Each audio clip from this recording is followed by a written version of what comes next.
Alright class, Coach Day. In today's video we're going to go over chunk test review number 4. Now if you haven't had a chance to go ahead and work all of these, push pause on the video, work them all out. You can either do it on notebook paper, you can print it out, and then watch the videos, because it won't do you any good if you just see the answers without trying it, because tomorrow you're going to take your chunk test. So here is the review. If you have not finished the review yet, push pause on the video so you can watch this after you're done, okay? Now, number 1 says, what is the equation of a line that passes through point 0, 3 and is parallel to 6x plus 3y equals 8? Well, this is the point, and we know it's parallel, so all I have to do is find the slope here. When it's in standard form, I've got to move my x,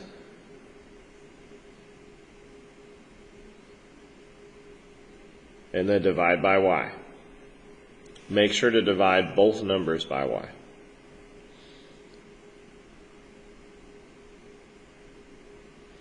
Now, I know I get a fraction there, but all I needed was the slope. I have a slope of -2, and the point goes through 0, 3. I can put it in point slope form. Y minus y1 equals m, x minus x1.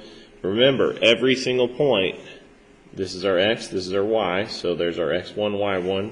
We have our slope of -2. Y minus 3 equals -2, x minus 0. Distribute.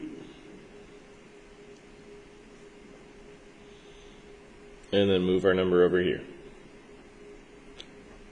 Y equals -2x plus 3, which is D. Now on the second one, it wants a line going through this point that's perpendicular.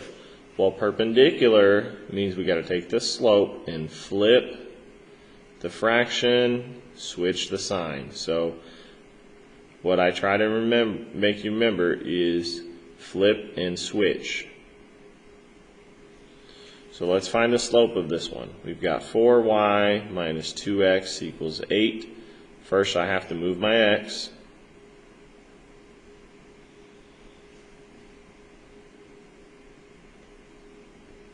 And then divide by y.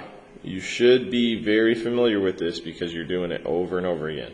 So y equals 2 divided by 4, which simplifies to 1/2 x, 8 plus 4, which is 2. Now, for perpendicular, we have to flip the fraction and change the sign. So take 1/2, flip the fraction to 2 over 1, change the sign, so negative. And -2 over 1 is just -2. So this is the slope I'm using. This is the point I have. Now I look and I see there's 2 answers that have a slope of -2, so I can already knock out C and D. Now I'm going to use the slope and the point, put it in point slope. Y minus, and our y value here is 3, equals -2, parentheses x minus -2. Minus is part of the formula, so when you have minus and negative, you're going to get a double negative. This is where we change it to plus, distribute.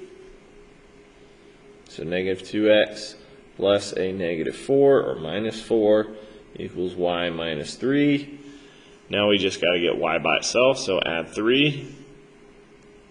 -4 plus 3 is -1. So y equals -2x minus 1, which is going to be A. Now, number 3, it got cut off, but we'll just flip over to the next page.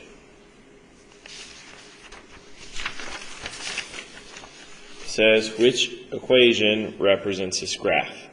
Well, this is a straight up and down line, and the y value can be anything, but what does the x value always equal? -2. So find where x equals -2. It's D. Number 4, suppose y varies directly with x. If x is 40 when y is 5, then what is x when y is 20? Now, very directly, this is direct variation. So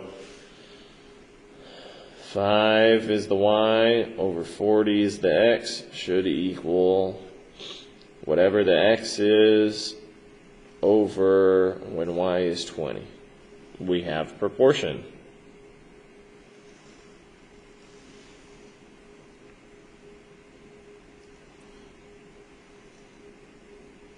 Oh, sorry, y needs to be on top. I set that one upside down.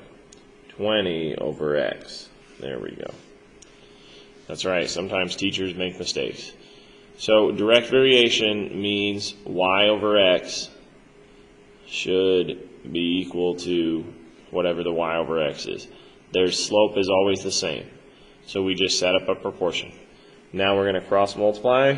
20 times 40 should be equal to 5 times x. 20 times 40, 2 times 4 is 820, so that's 800 equals 5x. Divide by 5. We get x is equal to, that's going to go in there, what? 1 time